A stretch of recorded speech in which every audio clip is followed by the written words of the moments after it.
Picture this scenario. You have just dropped like $500 for 3 nights at a trendy, highly rated eco-retreat on a remote Thai island. Oh, boy. You are running on absolutely zero sleep. Yeah. You've survived a cramped domestic flight. You haggled for a ride to a concrete pier and endured a rough, teeth-rattling speedboat crossing. Sounds exhausting already. Right. And you finally arrive, dragging your expensive hard-shell luggage through a muddy, unpaved path in the dark because, as you very quickly realize, there are 0 cars here. Yeah, big mistake with the luggage there. A huge mistake. It's 10 o'clock at night. You walk into your room, desperate for air conditioning. You flip the switch, and the power completely dies. Just gone. The entire resort goes pitch black. Your walls are made of woven grass. You can hear the high-pitched whine of literally 1,000 mosquitoes outside your net. And your only potential ride back to civilization is a local farmer's 3-wheeled tractor that won't even be operating until the sun comes up tomorrow. It is a harsh reality check, but honestly, a necessary one. Welcome to the reality of the hidden gem. Welcome to the Phil and H Travel Podcast. Is it worth it? It's the ultimate modern travel dilemma. It really is. Now, before we get into the granular details of today's deep dive, a quick note. If you're planning a trip and want the honest "is it worth it" verdict before you book, follow the show on Spotify or Apple. Today, we are dismantling a very specific, incredibly pervasive myth in the modern travel experience. The romanticization of suffering. Exactly. It's this idea that if a destination is just a little bit harder to get to, like if it demands a little more physical or logistical suffering on your part to reach it, it is automatically a superior, more authentic destination. We see this constantly in travel media, right?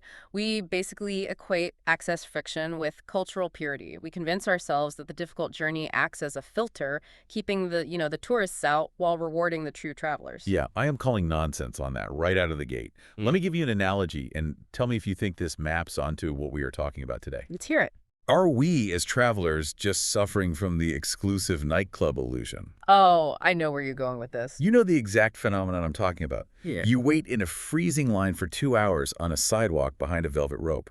The bouncer makes you feel like an absolute inconvenience. Yeah, treating you terribly. Right. And by the time you finally get inside, that 2-hour wait has basically tricked your brain into aggressively defending the experience. Yeah. You convince yourself the music is incredible, the overpriced drinks are totally worth it, purely to justify the sunk cost of the effort you expended just to get through the door. That is a brilliant way to frame it because, quite often that long line is just a product of artificial scarcity or bad management.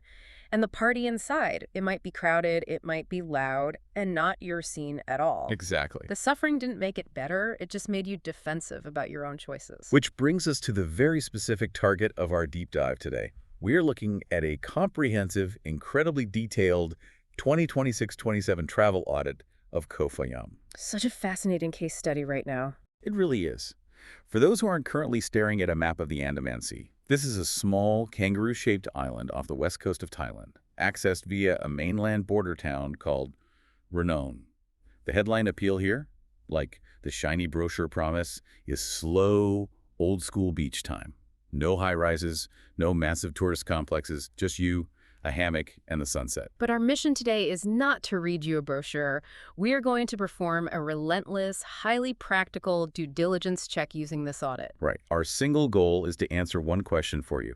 Is the access friction of Koh Phayam actually worth it for your specific type of trip, your budget, and frankly, your psychological tolerance for inconvenience? And to really grasp why this specific audit is so critical right now, we have to look at the massive macroeconomic shift happening around it. Yeah, the bigger picture. Exactly. If we look at the context of Thailand in 2026 and 2027, the Tourism Authority of Thailand, the TAT, has explicitly pivoted their global messaging.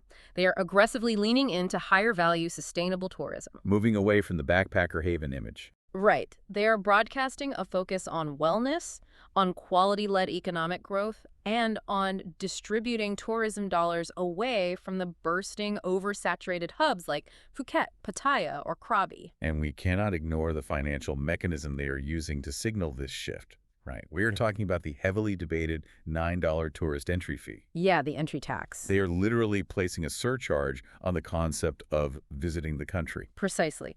And when a sovereign nation implements entry fees and openly declares a focus on higher value guests, It fundamentally changes the psychological calculus for the traveler. Of course it does. Suddenly, every small cost on the ground, every delayed boat, every bit of logistical friction gets weighed a little more heavily on your mental ledger. You start asking, am I actually getting the value I paid for? Which makes sense. But here is the fascinating structural tension of our topic today.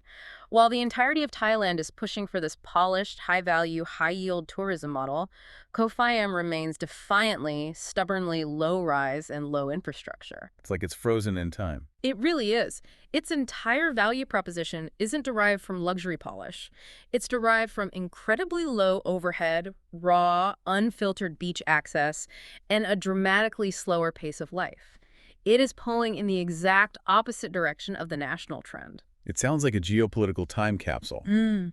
And here's the thing. Time capsules don't always have reliable plumbing. No, they do not. So to give you a truly honest verdict on whether Koh Phayam is worth your time and money, we are going to systematically deconstruct every element of this island. We are covering it all. We are diving into the arrival friction, the exact daily dollar budgets, the specific logistical traps that ruin trips, the safety matrices, everything. So let's leave the macroeconomics behind and look at the actual map. Good idea. I want to talk about getting there, because looking at the geography, Koh Phayam doesn't look that far from the mainland. But getting to the sand isn't just a matter of hopping in a cab, is it? Not even close. And relying on map distance is probably the biggest mistake you can make when planning an island trip in Southeast Asia. Because it looks so easy on Google Maps. Exactly. Map distance implies a straight line at a constant speed. The reality of reaching Koh Phayam is a fragile sequence of highly dependent transit events. It's a logistical domino effect. And a chain of dominoes is only as resilient as its weakest link. Okay, walk me through the dominoes. If I'm sitting in my apartment right now, how many transitions am I actually making before my feet touch the sand? Well, the first domino is your gateway to the region. You cannot fly to Koh Phayam because there is no airport. Right. You have to get to Ranong, which is a bustling, somewhat gritty border town facing Myanmar. For most international travelers, getting to Ranong means taking a domestic flight out of Bangkok, usually Don Mueang Airport, or enduring a very long overnight bus ride from a southern hub. Let me stop you there, though. A domestic flight from Bangkok sounds easy enough. It's, what, an hour in the air? What's the friction there? The friction is frequency and capacity. Ranong is not Phuket. There are not flights arriving every 20 minutes. Oh, I see. If your inbound international flight to Bangkok is delayed, or if a Bangkok monsoon grounds domestic traffic for 2 hours, you miss your connection, and there isn't another flight in an hour. There might not be another flight until the next day. Wow. Okay, but let's assume the first domino falls perfectly. You land at Ranong Airport. Now what? Now you face the second domino, which is the transfer to the pier. I assume there's a massive line of standardized metered taxis just waiting to whisk me away. You would be very wrong. You are exiting a small regional airport. You are going to be negotiating a shared minivan or a private taxi ride taking about 20 to 30 minutes to reach the Ranong Custom Pier. Okay, 20 minutes isn't terrible. No, but this is a working pier. It is chaotic. There are fishing boats, there's cargo loading from Myanmar, and a wild mix of tourists and locals.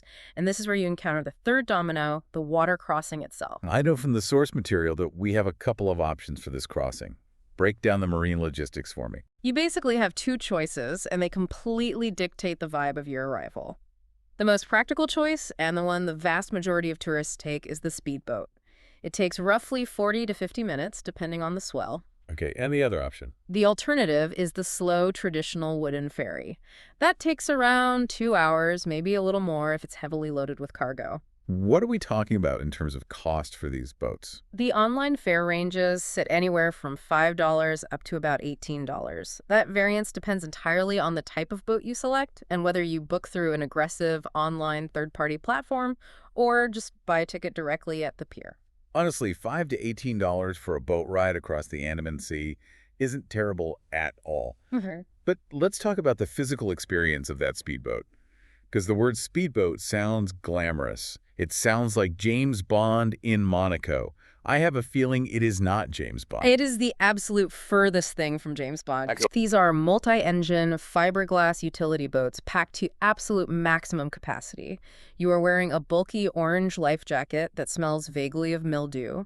Your luggage is piled in a massive heap at the front of the boat, covered by a tarp. Oh, lovely. And when the boat hits open water, every single wave translates into a hard physical slam up through your spine. It is loud. The diesel fumes can be intense if the wind is behind you, and you are crammed shoulder to shoulder with total strangers. It is highly efficient, but it is not glamorous. Okay, so I've survived the spine-rattling speedboat. The boat pulls up to the Koh Phayam pier. I step off. Am I finally at my hotel? No, you have just reached the fourth domino. Of course. The island pier is just a concrete finger sticking out into the water. The island has no widespread road network for cars. There are no massive air-conditioned resort shuttles waiting for you with a cold towel. What? To actually reach your beach, you have to secure local transport. That means negotiating a fare for a motorbike taxi, squeezing into one of the local three-wheeled sidecar contraptions called a sailing, or immediately renting your own scooter and figuring out how to strap your luggage to your back. Plane to minivan to chaotic pier to slamming speedboat to a three-wheeled tractor. That is an exhausting amount of transitioning. It takes a toll. It really does. And it leads me to the most important piece of practical advice we can give up front. The source material refers to it as the immediate skip signal. I want to be incredibly clear with you right now as you're listening. If you are looking at your Thailand itinerary and you see an empty 24-hour gap and you think, oh, Koh Phayam looks cute, I'll just pop over for a day and a night to check it off the list, do not do it. Skip it entirely. It is an absolute failure of logistics and a massive waste of your vacation capital. Why does it fail so spectacularly? Because the transfer chain we just described consumes massive amounts of time and cognitive energy. If you only allocate one night to this island, you will spend 70% of your waking hours actively in transit, packing, unpacking, or aggressively managing transit stress. Which defeats the whole purpose. Entirely. The entire psychological value of Koh Phayam is the slow pace. It is the ability to do nothing. You cannot achieve a state of doing nothing if you are constantly looking at your watch, worrying about tomorrow morning's ferry schedule. It's like spending 4 hours driving in heavy traffic to a highly rated restaurant, eating a single breadstick, and immediately getting back in the car to drive home. It mathematically and spiritually destroys the value of the destination. You need a minimum of 3 nights just to amortize the pain of the journey. Precisely. The friction only becomes worth it if you stay long enough for the friction to actually fade from your memory. All right, so we've established the gauntlet you have to run to get there, and we've ruled out the one-night stay. This brings us to the next massive variable. If I am committing to a 4-day stay, how do I pick the right week to endure that transit chain? Timing is everything here. Because my immediate instinct, and honestly the instinct of anyone who has gamed airline pricing or hunted for travel deals over the last decade, is to target the shoulder season or the low season. Right, the bargain hunter mindset. Exactly. I want that $200 comfort resort with the private pool for $45. I'll bring a high-end raincoat. It's a tropical rain, it's warm, the clouds look dramatic for photos. Why is my bargain hunting logic fundamentally flawed here? Your logic is flawed because you are applying urban mainland infrastructure assumptions to an environmental vacuum. Your strategy works brilliantly in a place like Phuket or Koh Samui. Wait, why does it work in Phuket? Because Phuket is a city that just happens to be on an island. If a massive monsoon rolls into Phuket, the infrastructure absorbs it. You hop into a sealed, air-conditioned SUV, you drive on paved highways with storm drains to a massive, multi-story shopping mall. You spend the day eating at international restaurants backed up by industrial generators, or you go to an indoor spa. Right. The storm is just dramatic scenery outside a thick pane of glass. On Koh Phayam, the environment is the infrastructure. When the environment turns hostile, the infrastructure simply ceases to exist. Okay, that is a terrifying concept. The environment is the infrastructure. Explain the mechanics of how the island shuts down when it rains. Let's go back to our transit dominoes. Those small fiberglass speedboats we talked about, they cannot safely navigate a 2-meter ocean swell. When the seasonal winds kick up and the storms roll in, the harbor master or the boat captains simply cancel the crossings. So you're just stuck. Your access is entirely severed, and once you are on the island, a heavy rain turns the unpaved, sandy tracks into deep, treacherous mud pits, making scooter travel incredibly dangerous. And what about the restaurants? I mean, I still have to eat. The local supply chain snaps. That cute little beach cafe relies on a daily ferry to bring over fresh vegetables, ice, and protein from the mainland. If the boats aren't running, the menu shrinks to whatever dry goods they happen to have in the pantry. Oh, wow. Furthermore, because there are so few tourists during the rainy season, 90% of the businesses simply board up their windows and the owners return to the mainland. You aren't getting a romantic, dramatic, tropical getaway. You are walking through a ghost town with no power, eating instant noodles in the dark. Yeah, a $20 bungalow is a catastrophic value if you literally cannot leave the island to catch your flight home because the sea is too angry. So let's throw out the rainy season discount strategy. Let's break down the actual timing matrix from the audit. When is the actual sweet spot to visit? The true sweet spot, according to the audit, is November and early December. What makes that the golden window? It is the perfect intersection of stabilizing conditions and lower human density. The monsoon winds are dying down, so the sea crossings become reliable again. The locals have returned to the island, they are onboarding their shops, opening the restaurants, and there is a real sense of fresh energy. That sounds perfect. It is. But crucially, the intense, overwhelming peak season booking pressure of the European winter holidays hasn't hit yet. You have life, you have options, but you aren't fighting 50 other people for a bar stool at sunset. I'd love a golden window. Yeah. But what happens after mid-December? Then you enter what the audit classifies as the safe but tight spot. This runs through January and February. From a pure weather perspective, this is the safest time to plan a trip. The skies are blue, the water is calm, the humidity is manageable, it is idyllic. So why is it a tight spot? That sounds like a negative. It is tight because Koh Phayam has a severely limited stock of high-quality, good-value accommodation. It is not a massive hotel market, so when the peak European winter demand hits, combined with domestic Thai holiday travel, the island reaches capacity very quickly. Ah, I see. The best bungalows with the prime beachfront locations sell out months in advance. If you decide in mid-January that you want to go to Koh Phayam next week, you are going to be left overpaying for a mediocre room half a mile inland. You're getting the scraps, basically. What about the spring? Let's talk about March and April. March and April transition into the hot spot. You can still access the island easily, the water's perfectly fine, but the physical reality of the heat index rises significantly. How hot is hot? Like, are we talking uncomfortable or are we talking dangerous? We are talking about a heat that dictates your entire schedule. This is the time of year when the budget accommodation tiers have become a literal test of human endurance. Oh, no. If you book a $15 fan-only bungalow in April, you are going to suffer.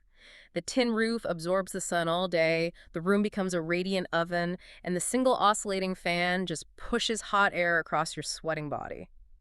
In the hot spot, paying the premium for air conditioning goes from being a luxury to an absolute, non-negotiable medical necessity for most Western travelers. And finally, we hit the green season. May through October. As we discussed, this is the high-friction, high-risk zone. Highly reduced boat frequency. Unpredictable weather. You absolutely cannot look at the map distance from Ranong in August and assume it will be a simple, guaranteed, one-hour access point. It might take you 3 days to get off the island if a major squall sits over the coast. All right, let's say I listen to your advice. I booked for the sweet spot in November. Now I have to figure out where on the island to actually stay, because island geography is never uniform, right? One beach can feel like Ibiza, and the next beach over can feel like Tom Hanks in Castaway. The audit highlights two primary geographic anchors for Koh Phayam. Break them down for me. The first is Aoyai, which translates directly to Long Beach. It sits on the west side of the island. If you want a social anchor, this is your target. Define social anchor in the context of a quiet island. We aren't talking about mega clubs, right? No, definitely no mega clubs. But Aoyai has the most obvious communal sunset routines. It is a long, broad stretch of sand that invites walking. It has the highest concentration of casual beach bars and fire shows. There is a clear clustering of travelers. Okay.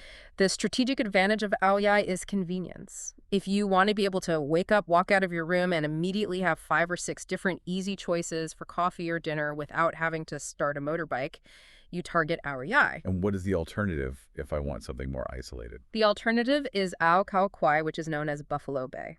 This is entirely different from a geological and social perspective. It is not just one long, unbroken, straight stretch of sand like Aoyai. Buffalo Bay is defined by curves, hidden coves, mangrove edges, and interesting rock formations that create calmer corners of water. So it's more visual dynamic. Highly dynamic. And it carries a much quieter, decidedly slower feel. You are trading the immediate convenience of a dozen lively bars for calm, silent evenings and varied scenery. You might have to walk a little further or ride a scooter to find a diverse dinner menu, but the payoff is a much deeper sense of serenity. Let me play devil's advocate for a second. What if I'm a traveler who wants the beautiful sunset, but I also want a polished, paved, beautifully lit restaurant strip that I can stroll down every night in my expensive leather sandals without stepping in mud or dodging a feral dog? Then you need to close the booking tab for Koh Phayam and choose an entirely different island. Just walk away. Yep. That infrastructure simply does not exist here. Koh Phayam will ruin those sandals and frustrate that traveler. Which brings up a critical point. The traveler type drastically alters the verdict on whether this island is worth it. We need to look at these conditions through the lens of very specific traveler personas. Let's start with the classic backpacker. The backpacker persona actually has the highest tolerance for the island's flaws. They can gamble a bit on the shoulder season. If it rains for 2 days and they miss some beach time, it's less financially painful. They aren't paying $200 a night to be trapped in a room. Right. They can sit in a hammock with a $10 room rate, read a paperback, play cards, and wait it out. Their most precious resource is time, not money. What about the mid-range couple? The professionals taking a 2-week vacation. They face a much tighter margin for error. They have limited time, so a 3-day storm ruins 20% of their annual vacation. They absolutely must pay the premium for air conditioning, especially as the heat rises.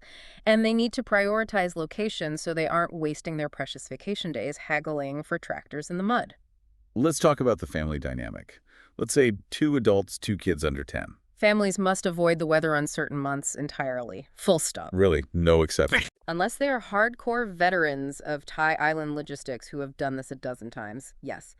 The stress of managing young children in a torrential downpour, when the boats might be canceled, when the power might go out, when the local clinic has limited supplies, is immense. It borders on irresponsible planning. What about the digital nomads? The people who want to work from a hammock with a laptop. They must treat Koh Phayam with extreme, almost paranoid caution. As the audit explicitly notes, this island works brilliantly as a creative reset month. If you are writing a novel, sketching, or coding offline, it's paradise. Yeah. But if you are using it as a base for high-stakes, deadline-heavy corporate work that requires reliable, low-latency video calls. Let me guess. The environment as infrastructure fails again. Exactly. I'll explain the mechanics of the power grid later, but the short version is the grid will betray you at the worst possible moment. Do not take a Zoom call with your CEO from Koh Phayam in the shoulder season. Duly noted. And finally, the luxury travelers. The high net worth individuals. They really just need to understand the absolute ceiling of the island. They can spend $300 a night, but they are only buying physical space and quiet. They are not buying a deep, interconnected, 5-star service ecosystem. All right, so you've absorbed all this. You are a mid-range traveler. You've picked your perfect week in November. You know you want to stay on Aoi for the convenience. You've navigated the dominoes, and you've landed at Ranong Airport. I want to talk about your first physical impression of the transit process, and specifically, I want to talk about luggage. Because I see this mistake constantly on travel forums. Oh, the luggage trap. It is one of the most visible indicators of an unprepared traveler. Let me use another analogy.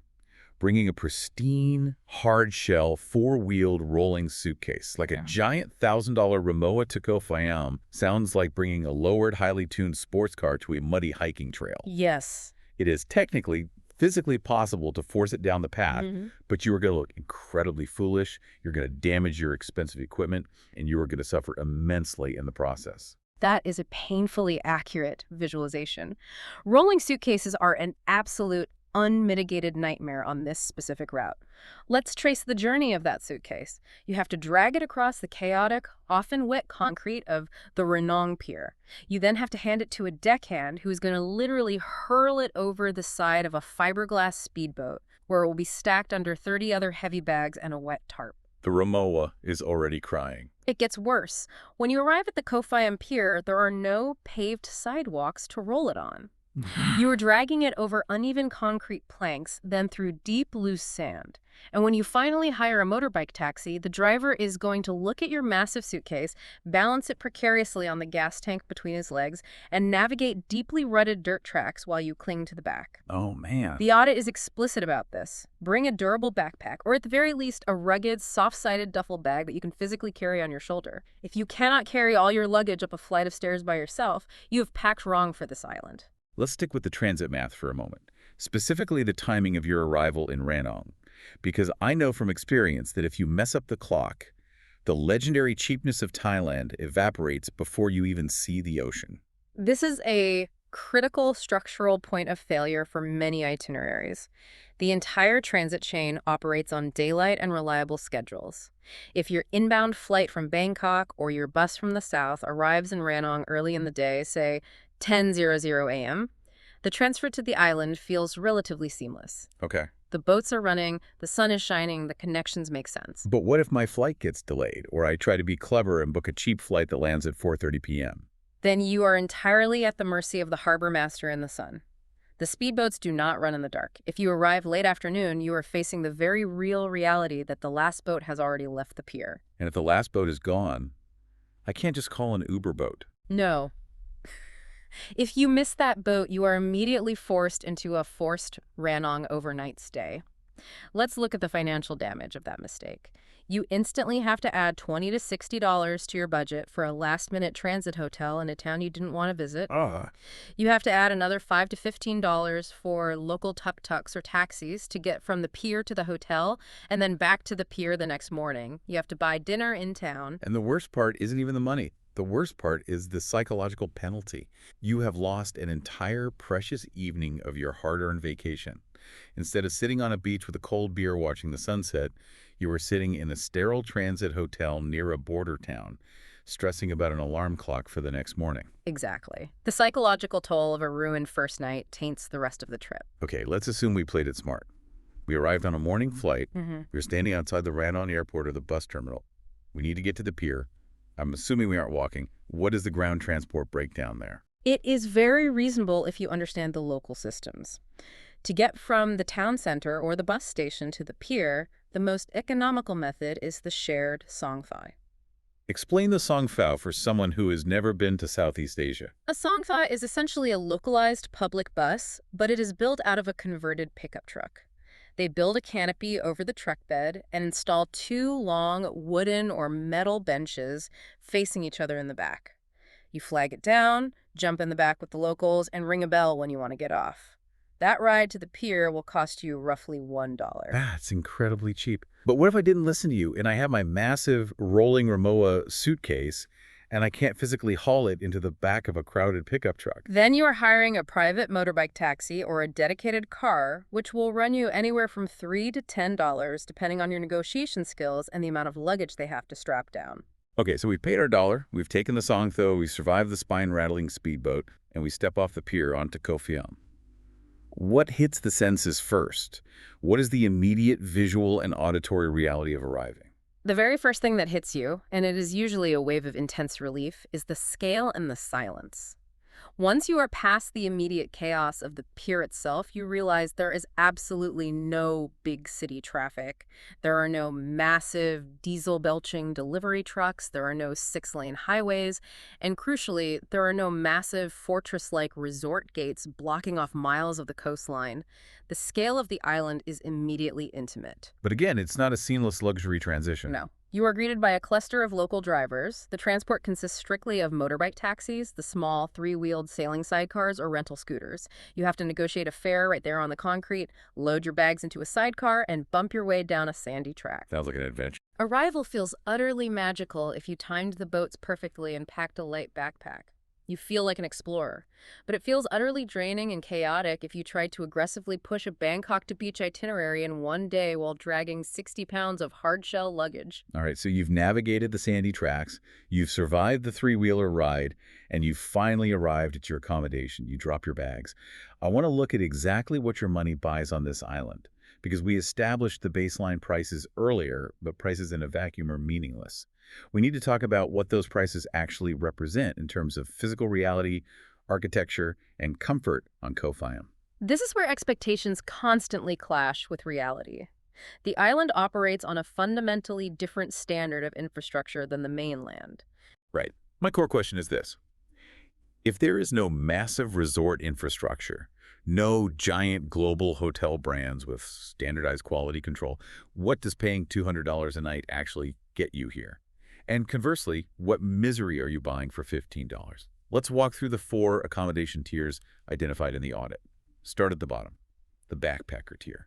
The backpacker tier sits firmly between $10 and $30 a night. If you are operating in this tier, your geographic strategy should be to target the inland roads or the far edges of a UA. You want easy access to cheap food without paying the premium for waking up 10 feet from the water. The audit specifically mentions places like Tropical Hostel Koh Phayam or various unnamed basic beach huts. But I need to know the physical trade-offs. I mean, I've stayed in a $15 hostel in Berlin, and it was perfectly fine. It had a kitchen and heat. What are the trade-offs for paying $15 a night in a tropical jungle? The trade-offs are visceral and biological. First, you are looking at fan-only rooms. There is no air conditioning. As we discussed with the architecture, a cheap tin roof turns the room into a radiant heater during the day. That sounds awful. It is. The walls are often incredibly thin, sometimes just woven bamboo or cheap plywood. That means you hear every scooter that drives by, you hear the stray dogs barking at 3 a.m., and you hear your neighbors. Oh, wow. You will absolutely constantly be managing mosquitoes and sandflies because these huts are rarely sealed perfectly. The bathrooms will be extremely basic wet rooms, sometimes shared with other guests, often with only cold water. It sounds like an endurance test. It is entirely fine if your daily budget is $50, you are in your 20s, and you spend 14 hours a day outside the room anyway. But you cannot book a $15 hut and complain on TripAdvisor that you found a gecko on your ceiling. You are essentially indoor camping in the jungle. Okay, let's step up to the mid-range tier. This is the sweet spot for a lot of professionals, $45 to $120. Here, your strategy shifts. You should be targeting Aoyai or Buffalo Bay directly. You want to be on the beach or very close to it. The source material names some very specific, consistently well-reviewed examples. Ziggy Stardust, JJ Beach Resort, Sabai Zabi's Bungalows, Rabbit Bungalow, and Starlight Beach Resort. What is the grand strategy here? How do I ensure I'm actually maximizing the value of my $90 and not just overpaying for a backpacker hut with a fresh coat of paint? The secret to unlocking mid-range value on Koh Phayam is understanding that location is currency. The key is not finding the absolute cheapest air-conditioned hut on the island. The key is finding a place with a strong enough location that you do not need to hire a local taxi for every single meal. Explain the math on that. Let's say you find a heavily discounted bungalow deep inland for $40. Great deal, right?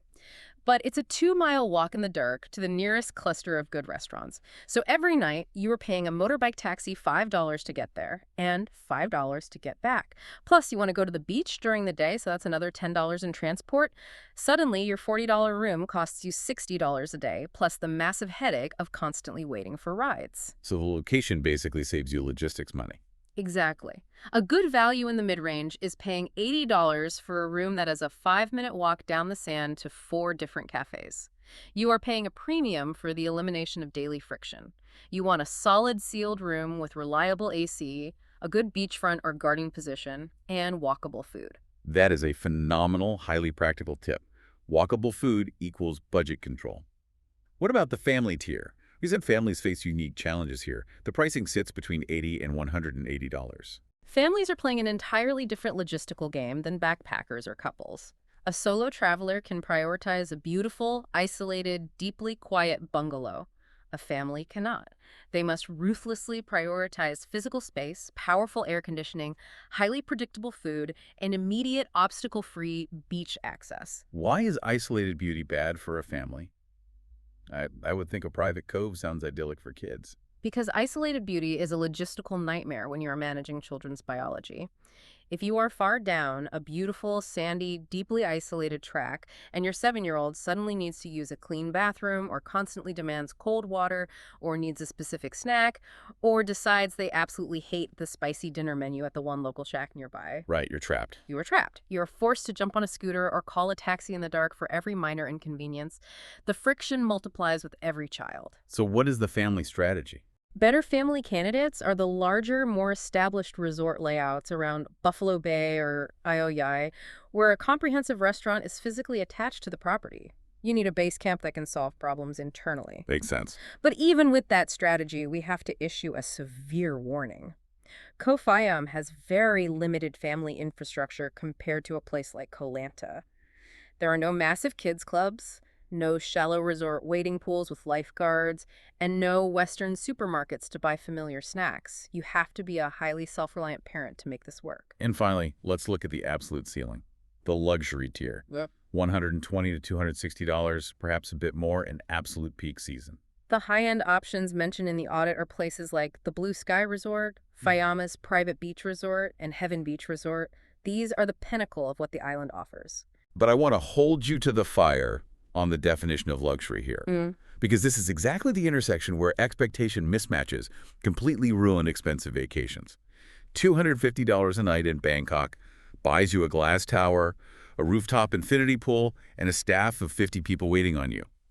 What does it buy on an island with mud roads? It is a critical distinction. The warning here is fundamental. You are buying physical space. You are buying a degree of silence. You are buying a beautifully constructed room, meticulously manicured grounds, reliable AC, and perhaps a private plunge pool.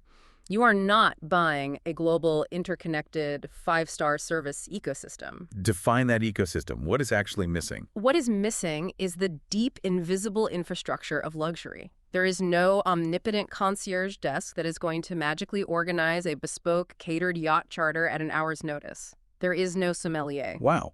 If the island power grid goes down, even the best resorts might only have generator power for the essential lights, not enough to blast the AC in every room. If you arrive expecting the resort to seamlessly solve all your logistical problems and wait on you hand and foot with white glove service, you are going to be deeply, bitterly disappointed. You're paying a premium for the best available comfort in a rugged environment, not for a transformation of the environment itself. Okay, that's a perfect expectation check. So you're unpacked, you've accepted the reality of your tier, whether it's a fan hut or a beachfront villa. You are hungry, and you walk out of your room. What are you actually eating, and exactly how much cash is physically leaving your wallet every time you sit down? Food is actually one of the greatest practical strengths of Koh Phayam, provided you align your expectations with the island's natural, unhurried rhythm. I love the vibe the audit describes here. It's that classic, low-pressure, sand-between-your-toes beach dining. But I want to highlight a stark structural reality for modern urban travelers. There are no massive air-conditioned supermarkets here. You cannot go buy a week's worth of groceries to cook in your room. And far more importantly, there are no endless delivery apps. Absolutely not. You cannot just open your phone at midnight, tap a screen, and have a hot pizza materialized at your door by a guy on a moped. No, you are operating entirely within the local ecosystem of small family spots, casual beach cafes, and the attached resort restaurants. And the audit gives us an incredible verified list of named sources to look for. Get me? If you are taking notes, you want to look up Cha Chai Home, Flower Power Restaurant and Village, Bilbo's Cafe and Bungalows, JJ's Seafood Restaurant, Fayamas Island Brew and Restaurant, Kukung Cow, and the legendary Hippie Bar, which is an incredible structure built entirely out of driftwood. I don't just want names, I want hard numbers. I want the exact menu pricing so you can build a real defensible budget. Let's run down the menu. Let's do the math. For a simple, local Thai meal, think a rich, authentic pad Thai, a green curry, or basil minced pork over rice at a local roadside spot, you are looking at $2.50 to $5. That is incredible value. What if I want to celebrate? What if I want a substantial seafood plate right on the water? A plate of fresh, locally caught seafood, perhaps a grilled snapper or a massive plate of garlic prawns, will run you between $6 and $14, depending on the weight and the location. Still vastly cheaper than a coastal town in the US or Europe. What if I am craving a heavy Western breakfast because I've had too much Thai spice? Eggs, toast, thick bacon. A full Western breakfast sits around $5 to $10. Your morning espresso or a fresh mango smoothie will cost $2 to $4. A large 1.5-liter bottle of drinking water is about $1. And a cold, large local beer at sunset, like a Chang or a Singa, will run you $2.50 to $5, depending on how premium the bar's view is. Now, what about the microtransactions? The little things you buy when you're just wandering around, because that's where budgets silently bleed out. This is the one moment in our deep dive where we have to look at the local currency, the Thai baht. Basic grocery snacks from a small, open-air convenience, stand a bag of chips, a sleeve of cookies, a soda cost roughly 40 to 80 baht. That translates to about $1 to $2.20. It's practically nothing. It is undeniably cheap. But remember the friction rule we established. The more isolated your accommodation is, the further you have to physically travel, or the more you have to pay a taxi just to buy that $1 bag of chips. Isolation creates a tax on convenience. What about the social etiquette of money, specifically tipping? Tipping is not strictly culturally mandatory in these casual family-run beach places. However, leaving a small tip of roughly $20 to $50, which is $1 to $3, for genuinely good, friendly service is considered ideal, highly appreciated, and goes a very long way in a microeconomy. Are there any specific food safety warnings in the audit? I'm not talking about generic don't drink the tap water advice. I mean specific to this island's logistics. Yes, and it connects directly back to the supply chain reality we discussed. The audit issues a very specific warning about consuming seafood in the low season or shoulder season. Why is a prawn dangerous in August? Because of how the cold chain works. That prawn had to sit on a ferry. If that ferry was delayed by a tropical squall, the prawn sat in a cooler. If the island is empty of tourists, the restaurant's turnover is incredibly low. That prawn might sit in a local fridge for 3 days. Oh, gross. And if the local microgrid fails because a storm knocked out the solar panels, that fridge loses power. The supply chains are heavily strained in the low season, and the ice delivery from the mainland can be erratic. Stick to high turnover items when the island is empty. That is a fascinating, terrifying look at the mechanics of an island kitchen. Now, what if I have highly strict dietary needs? Say I have severe celiac disease or complex, life-threatening nut allergies. Then you must exercise extreme proactivity. Do not assume that a small, family-run beach shack where the grandmother is cooking over an open flame understands the Western concept of microscopic cross-contamination. They might use the same wok for your meal that they just used for a peanut dish. If your allergy is severe, the island's medical isolation makes a reaction highly dangerous. All right, so we have the bed prices and we have the beer prices. Now it is time to zoom out and look at the macro picture. Let's look at the total true daily burn rate for our different types of listeners. This is where we bring all the variables together. And I want to aggressively push back on typical travel budgeting here. Because let's be totally honest, people constantly lie to themselves about their vacation budgets. They do the math on a spreadsheet, they calculate the $40 room, they calculate 3 $5 meals, and they proudly declare, great, I could do this entire trip for $55 a day. It never works like that. Never. Where is the hidden leakage in these numbers that people deliberately ignore to make themselves feel better? The leakage is almost always found in friction management. It is the unexpected taxi ride because it's too hot to walk. It is the extra 3 bottles of water. It is the financial buffer you are forced to spend when a plan fails. Let's run through the profiles with brutal honesty, starting with the backpacker. Walk me through, what is the true daily number?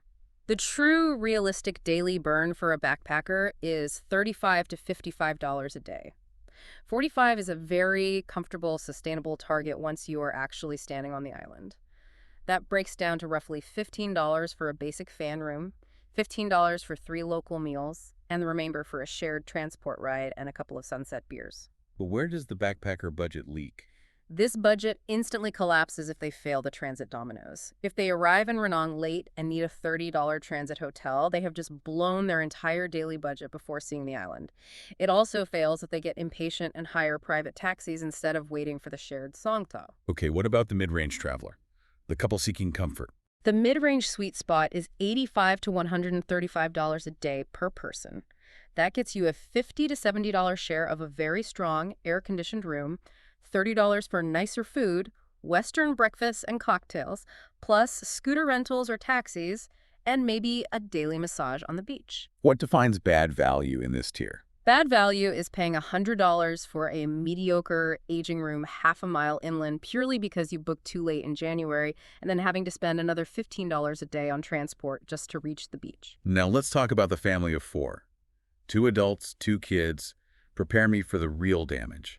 The real damage is $220 to $380 a day total for the family after they reach the island. Wow. That breaks down to $90 to $180 for a large family bungalow or 2 connecting rooms, $60 to $110 for constant food, and then $20 to $50 on local taxis or alternatives, plus kayak rentals or beach activities. Wait, I'm doing the mental math here. $380 a day. That adds up incredibly fast for a cheap destination. It does. The audit explicitly warns that a simple 3-night family stay can easily hit $700 to $1,300 before you even factor in the international flights to get to Thailand. That includes the Ranong buffer night, the 4 round-trip speedboat tickets, the minivan transfers, and the island burn rate. Where is the hidden leakage specifically for families? Why is it so high? The leakage is massive and continuous. It is the endless stream of microtransactions to keep kids happy and hydrated. It is paying resort premiums for laundry services because kids get dirty in the sand. And most importantly, it is paying taxes to solve physical discomfort. If it's 90 degrees with high humidity and your 7-year-old is exhausted and complaining, you are not forcing them to walk a mile down a dirt road.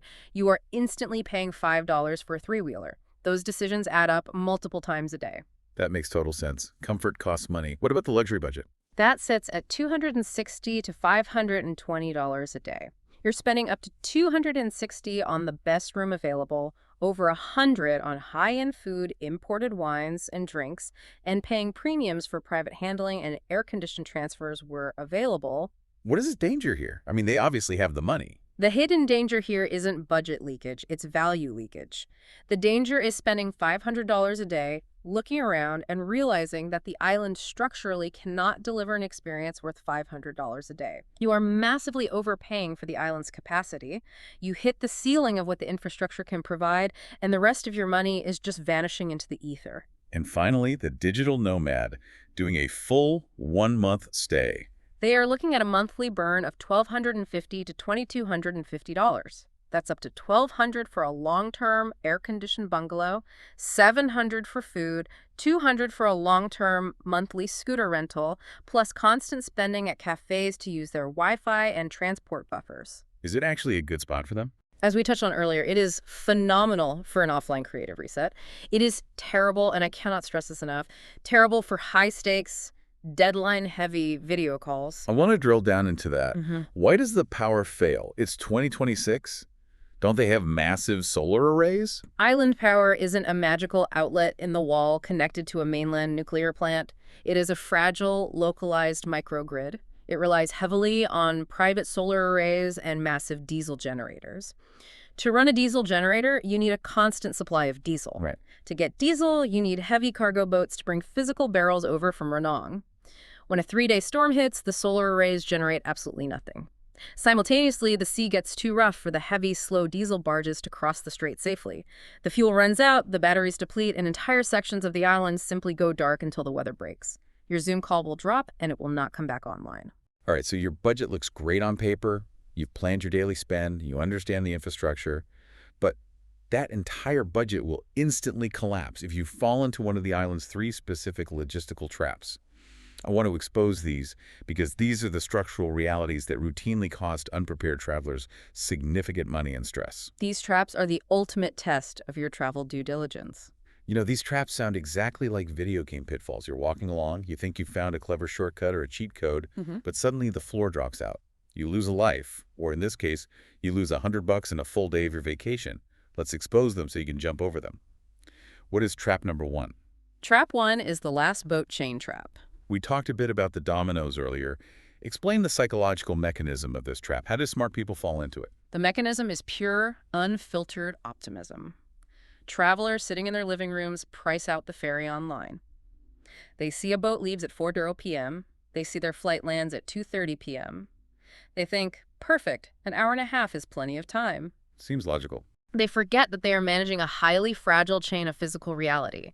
They forget about baggage claim delays. They forget about traffic between the airport and the pier. They forget that the boat captain might just decide to leave 10 minutes early because the boat is full. The lived reality is that they arrive at the Ranong pier at 4:15 p.m., panting and sweating. And the boat is a dot on the horizon. What is the exact penalty for this optimism? The penalty is brutal. It is an immediate $30 to $100 penalty per person. Because you missed the boat, you were forced to drag your luggage back into town, book a transit hotel in Ranong, buy dinner there, reorganize and repurchase your boat tickets for the next morning, and you entirely miss your non-refundable first night of accommodation on the island. So what is the foolproof fix? How do we beat this level of the game? The fix is defensive scheduling. Ensure your inbound transport arrives in Ranong by late morning or early afternoon at the absolute latest. Build in massive buffers. Alternatively, if you know you're taking a late flight to save money, deliberately plan and budget to sleep in Ranong town. Enjoy a local meal, wake up refreshed, and take the very first uncrowded morning boat the next day. Do not try to thread the needle. Got it. Let's move to trap number 2. Trap 2 is the scooter-only confidence trap. Oh, I have seen this movie play out across all of Southeast Asia. What is the mechanism here? The island looks incredibly deceptively easy to navigate. There are no massive speeding delivery trucks. The rental scooters seem dirt cheap, maybe $6 or $7 a day, and the overall vibe is deeply relaxed. So tourists who are completely unlicensed, who have never ridden a motorized two-wheeler in their lives, decide to rent bikes because everyone else is doing it and there are no police actively pulling people over. Let me stop you right there. I refuse to believe it's that innocent. What happens when this inevitably goes wrong? Financially, it is a disaster. The sandy, deeply rutted tracks are incredibly treacherous for beginners. When you inevitably drop the bike and scratch the plastic fairing, the penalty is severe. A minor scratch or repair dispute can cost you $50 to $300 immediately in cash. Wait, stop. You're telling me a minor scratch on a scooter can cost me $300? That sounds like a literal extortion racket. How is that a trap and not just a straight-up targeted scam against tourists? It absolutely feels like extortion in the moment, but you have to look at the microeconomics of a remote island. That scooter owner isn't Hertz or Avis with a massive corporate fleet and underwritten insurance. That single bike is their personal, vital livelihood. Okay. When you shatter the plastic fairing, they cannot just open an app and order a new piece on Amazon for $20 with next-day Prime delivery. They have to physically pay someone to take the damaged bike on a slow ferry to the mainland, take it to a specialized mechanic in Ranong, order the specific part from a factory in Bangkok, wait a week for it to arrive, and then ship the bike back. That $300 covers the part, the complex logistics, and the lost rental income while the bike is sitting broken off the island. Okay, when you explain the absolute nightmare of the supply chain for a scratched bumper, the extortion math suddenly makes logistical sense. But what about the passport retention? I've seen rental shops hold passports hostage until you pay. How's that legal? It's not strictly legal under international norms to hold a foreign passport as collateral, but it is a deeply entrenched, localized enforcement mechanism. The local police on a tiny island are not going to launch an international manhunt or file complex paperwork because a tourist left the country without paying for a broken taillight. Holding the physical passport is the shop owner's only leverage to ensure you don't just jump on the next speedboat and vanish. But wait, I have comprehensive premium travel insurance. Why wouldn't I just pay the guy, get my passport, and file a claim? Because modern travel insurance companies are incredibly aggressive about mitigating and denying claims. If you crash a scooter, they don't just take your word for it anymore. They will demand to see that you had a valid motorcycle endorsement on an international driving permit. If you don't have that specific stamp, you were riding illegally. I see. Some advanced insurers are even beginning to request cell phone GPS telemetry or local police reports to prove you weren't speeding or intoxicated before paying out major medical claims. If you are riding illegally, which 90% of tourists on these islands are, your multi-million-dollar medical evacuation coverage is completely legally void. You are flying without a net. That is terrifying. You are riding around a jungle track thinking you have a corporate safety net, but you are actually free soloing. So how do we fix this trap? The fix is brutal honesty about your skills. If you are going to ride, have a valid international driving permit with the motorcycle category stamped. Take detailed, high-resolution photos and videos of every inch of the bike before you drive away to document existing damage. But honestly, if you aren't deeply experienced on two wheels, the ultimate fix is just to walk or budget for local taxis. Choose accommodation near your daily needs so you don't have to ride to survive. Excellent, sobering advice. Let's look at trap number 3. Trap 3 is the quiet island services trap. I want to talk about this one deeply because this feels less about money and more about a fundamental psychological flaw in how modern people travel. What is the mechanism? It is entirely psychological. The mechanism is modern travelers conflating curated rustic aesthetics with actual geographic isolation. We are so used to going to a rustic cabin in upstate New York or a boho chic retreat in Tulum, where the walls are made of reclaimed, distressed wood, but there is still high-speed fiber optic Wi-Fi hidden in the ceiling, a modern hospital 10 minutes down the paved road, and a backup generator the size of a shipping container hidden behind the trees. Right. We want the look of isolation. We want the Instagram photos of isolation, but we absolutely do not want the threat or reality of isolation. Precisely. We assume that a small island still has invisible backup infrastructure. Travelers hear the word quiet and they just imagine cheap, pleasant simplicity. But on Koh Phayam, the isolation is structural, not decorative. Limited services means zero redundancy. There are very few clinics, fewer late-night transport options, and fewer open restaurants in the low season. There is no hidden generator waiting to save your air conditioning. So when the illusion breaks, what is the penalty? The penalty is usually a panicked, frantic spend of $20 to $150. You get a minor sinus infection, but you realize the small local pharmacy is closed because it's a Sunday in the low season, so you have to hire a private boat to flee to the mainland. Or your phone and power bank die, the island grid goes down for 2 days, and you have to pay a massive premium to abruptly switch your accommodation to a luxury resort that happens to have a working generator, just so you can check your email. It's the terrifying realization that you're actually on your own. You wanted to go off the grid, but you didn't realize that the grid is the only thing keeping you comfortable. What is the fix? Radical self-reliance. Bring your own extensive medical kit. Bring enough physical cash to survive a week, because ATMs rely on power and internet, both of which can fail. Download all your maps for offline use. Bring high-capacity power banks, and build a massive weather buffer into your itinerary. If you are the type of traveler who needs a destination to organically solve your problems for you, Koh Phayam is the wrong island. Which naturally leads us right into the next critical phase of the audit: safety, solo travel, and comfort. Because when you spend 10 minutes talking about structural traps and a lack of redundancy, it sounds inherently risky. But I want to clarify the terminology here. When we say risk in the context of Koh Phayam, are we talking about getting mugged in a dark alleyway, or are we talking about something far more mundane? We are absolutely talking about mundane, environmental, and logistical risks. Koh Phayam is not a high-crime urban center.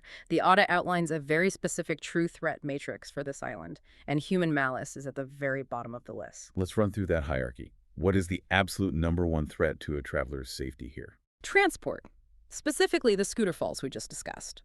The combination of sandy tracks, loose gravel, steep inclines, and complete lack of rider experience, often combined with a few sunset beers, is how the vast majority of people get physically hurt. It is the leading cause of ruined vacations. What is #2 on the threat matrix? Medical limitations and the logistics of an evacuation. If you have a serious medical emergency, there is no major, fully equipped trauma hospital on the island. There's only a basic local clinic for minor issues. Let's play out a worst-case scenario. Let's say it's 2:00 a.m. I'm walking back from a beach bar. It's pitch black. I trip on an exposed jungle route on a sandy path, and I completely shatter my ankle. I am in agonizing pain. Walk me through the next 12 hours of my life. The first thing you discover is the crushing psychological weight of isolation. There is no 911 dispatch to call for a paramedic team with intravenous morphine. There is no ambulance with flashing lights coming to save you. You are entirely reliant on whoever is awake nearby. Okay, that is scary. Someone has to locate a local driver with a sidecar motorbike to awkwardly and painfully strap you into. You endure a bumpy, excruciating ride to the local clinic where they can stabilize you, but they cannot perform complex orthopedic surgery. You then have to wait for daylight or charter an expensive private emergency speedboat in the dark to endure a rough ocean crossing back to Ranong. From there, you are taking an ambulance to a mainland hospital or potentially arranging a medical flight to Bangkok. That lack of immediate high-level access is the second highest risk of the island. That is a sobering reality check. What is #3 on the matrix? Weather and water conditions. We've beaten this drum, but rough seas canceling boats or highly dangerous rip currents and swimming conditions during monsoon storms are a constant environmental threat. And the lowest threat? Petty scams and crime. The island is generally very safe from a traditional crime perspective. When scams happen, they aren't elaborate, orchestrated syndicates targeting tourists. They're usually the minor motorbike damage disputes we discussed, unclear taxi pricing because you didn't negotiate up front, or someone misrepresenting how nice a room is on a booking website. Now, I want to zero in on solo female travel for a moment. because there is a very interesting, slightly counterintuitive paradox highlighted in the audit here. We just established that the island has very low crime. Yeah. But the audit explicitly points out that quiet does not always equal safer. Explain that paradox. It is a critical distinction for solo travelers to understand. A Yeah. cheap, highly isolated bungalow on the edge of the jungle, far away from the main beach, might sound wonderfully peaceful and romantic when you book it at noon from your office. Right. But at 10:00 p.m. after you've had dinner, that quiet means a long, pitch-black, lonely walk home along an unlit sandy track. You might be dealing with aggressive stray dogs. There are very few open businesses, no streetlights, and crucially, zero witnesses around if you need help, twist your ankle, or simply feel deeply uncomfortable. The quiet becomes oppressive. So what is the actionable strategy for a solo traveler to navigate this? You must prioritize well-reviewed accommodations that are located near restaurants or within a small, well-lit cluster of activity. You absolutely do not need to book a massive, crowded resort, but you want a predictable, safe, well-lit route home at night. Keep local transport numbers saved in your phone, and do not let the allure of saving $5 a night put you at the end of an isolated, terrifying dirt road. Okay, we've talked extensively about friction, high costs, extortion traps, medical vacuums, and risks. Frankly, it sounds like an immense amount of work to go here. So why do people go? Why is there a cult following for this island? What is the actual emotional and psychological payoff? And conversely, where does the island completely break people's hearts? I want you to paint a picture for me. Give me the perfect day on Koh Phayam. The perfect scenario. The reason people fall in love with this place looks like this. It's a late afternoon in mid-November. You've had a clean, easy transit chain. You arrive at Aoyai. The sun is getting low. You drop your backpack in a simple, remarkably clean bungalow, and you walk barefoot out onto the wide, flat sand. Sounds amazing so far. The realization slowly washes over you that your only required expense, your only obligation for the rest of the entire evening, is a $5 plate of noodles and a $3 cold beer. There is absolutely no pressure to book a costly excursion. There are no VIP tables to secure. There's no traffic noise to shout over. The value is immense because the island completely, totally removes the modern pressure to spend money to be entertained. The existence is the entertainment. That does sound magical. The luxury of zero obligations. Give me another high point. Buffalo Bay on a perfectly calm, clear morning.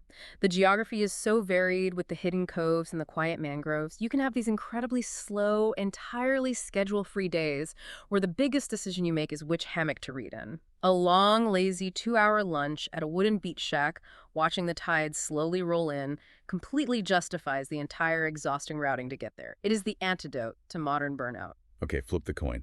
Give me the day a traveler deeply, profoundly regrets their choices. What are the honest disappointments? The first major, crushing disappointment hits when a specific type of traveler realizes the island fundamentally lacks social depth. What do you mean by social depth? If you came to Koh Phayam expecting the vibrant, dense, highly interactive traveler community of an island like Koh Tao with its endless dive schools, organized pub crawls, and massive social events, or if you expected the deep, diverse, high-end restaurant bench of Koh Lanta, you will feel incredibly isolated and profoundly bored here. After 3 days of reading a book, some people look around and think, is this it? Is there nothing else to do? What's another common disappointment? The realization that the beautiful, highly curated photos online actively hide the access friction. The serene Instagram post of the hammock overlooking the water does not show the hours spent sweating profusely on a concrete pier in Ranong. It doesn't show the panic of negotiating luggage onto a wobbly three-wheeler. It doesn't show the utter, terrifying isolation if a rainy season storm shuts down the power grid for 38 hours. And there's one final disappointment, which I think is a huge warning for people booking right now. The eco-lodge trap. Yes. A lot of travelers arrive to find that the trendy, highly marketed eco-lodge or rustic nature retreat they booked for $100 a night is literally just a badly built shack with a clever marketing team. Do not overpay for weak, uncomfortable rooms just because the listing language uses soft, atmospheric buzzwords to hide the fact that there is no air conditioning. And the golden rule to avoid all this disappointment. As we said at the start, never, ever stay just one night. You need a 3-night minimum to mentally amortize the pain and cost of the travel. So if you're listening to this deep dive and you're thinking, the friction sounds way too high for me, I want an easier vacation. Or conversely, you were thinking, honestly, this island still sounds too developed with its speedboats and its luxury resorts, I want something even more raw. Where else should you look? Let's analyze the alternatives. If Koh Phayam is our baseline, let's look at the options on either extreme side of the spectrum. Right. If Koh Phayam is the Goldilocks middle ground of our audit, not too built up, not totally deserted, what are the too hot and too cold options? Let's start with the too cold option, meaning it is rougher, much quieter, and significantly less developed. That is alternative 1, Koh Chang Ranong. Now, please clarify this immediately because there is a very famous massive Koh Chang in Thailand, and people book the wrong flights all the time. Exactly. This is not the massive, heavily developed, highly popular island of Koh Chang located in the Gulf of Thailand near Cambodia. This is a small, quiet neighboring island directly adjacent to Koh Phayam in the Andaman Sea. Why would someone choose Koh Chang Ranong over Koh Phayam? You choose it if you desire an extreme, uncompromising digital detox. It is cheaper, often saving you $5 to $25 a day compared to Phayam. It is infinitely quieter, but it is far rougher. You have significantly fewer services, heavily restricted generator power that often cuts out at midnight, and almost zero comfort depth. It is for hardcore decompression. Okay, what about the too hot option? The one that is more developed, easier to reach, but maybe lacks that raw, unfiltered edge. That is alternative 2, Koh Lanta. Why go to Lanta instead? You go to Koh Lanta for vastly superior infrastructure. It is significantly easier to access from major airports like Krabi. It is incredibly deeply family-friendly with calm beaches and paved roads. It has a deep, diverse restaurant bench ranging from cheap local eats to high-end international cuisine and genuine, reliable medical comfort, including proper clinics. But that infrastructure costs more, right? You pay for the pavement. Yes. You are going to spend roughly $20 to $80 more per day for a comparable level of comfort and space. But what you are fundamentally buying with that extra money is the elimination of friction. You're buying fewer what now moments.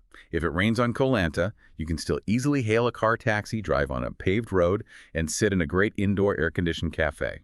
On Phayam, if it rains, you are stuck in your room. All right, this is it. The culmination of the entire audit. It is time to bring all the data, the budgets, the extortion traps, the medical realities, and the vibe checks together for the final verdict. Yeah. We are going to rapid fire through the final scores out of 10 for each of our specific traveler personas. Let's do it. First up, the backpacker. 8 out of 10. Yes, it is absolutely worth it for a backpacker. But the strict condition is that they must keep to that $35 to $55 daily budget. And they must have the psychological mindset that the slow boat, the bumpy transit, and the lack of AC are part of the grand adventure, not a punishment. Next, the mid-range traveler or couple on a 2-week trip. 7 out of 10. Yes, it is worth it. If they budget $90 to $140 a day to secure a strong, well-located air-conditioned room, and if they are willing to accept imperfect, slow service. If they arrive wanting seamless mainland polish, that score drops to a 4. The family of 4 with young children. 5 out of 10. This is mostly a hard skip. Unless the kids are older, the family packed incredibly light, and the parents are highly resilient veteran travelers, the structural friction is simply too high. Koh Lanta is a vastly superior, safer choice for families. The high-end luxury traveler. 4 out of 10. Skip. Skip it entirely if you are expecting a 5-star concierge rescue when the power goes out or it rains. The island simply does not have the deep infrastructure to support high-end luxury expectations. You will overpay and under-enjoy. And finally, the digital nomad. It is a split score. 7 out of 10 if they are using it purely for a creative reset, writing, coding offline, and deliberately unplugging. But it is a harsh, unforgiving 4 out of 10 for serious, deadline-heavy, video call-dependent corporate work. The localized power grid will fail them. So the honest, synthesized overall verdict from the audit. Koh Phayam is deeply worth it for budget and mid-range travelers who intimately understand the access penalty, who respect the environmental limitations, and who stay long enough to make that transit penalty count. Exactly. It is a phenomenal, life-changing island if you respect its physical and logistical limitations. Which brings us to the end of our journey today. The whole point of this deep dive is to remind you that relentless travel due diligence is not about ruining the romance or spontaneity of a trip. It is the exact opposite. Yeah. Real due diligence is the difference between an incredibly stressful, ruined vacation where you feel scammed by logistics and trapped by geography, and the seamless memory of a lifetime where you knew exactly what you were getting into and how to navigate it. But I want to leave you with a final, slightly provocative thought that extends beyond the hard data, the budgets, and the safety matrices of our audit today. We talked at the very beginning about the macro context. Thailand's push for higher value tourism and that potential $9 entry fee. Right, the national shift toward polish and yield. Imagine a few years down the line, Koh Phayam starts taking its share of that massive new influx of tourism money. Imagine the local government uses it to build a massive, deep water, concrete pier that can handle massive, stable ferries in all weather.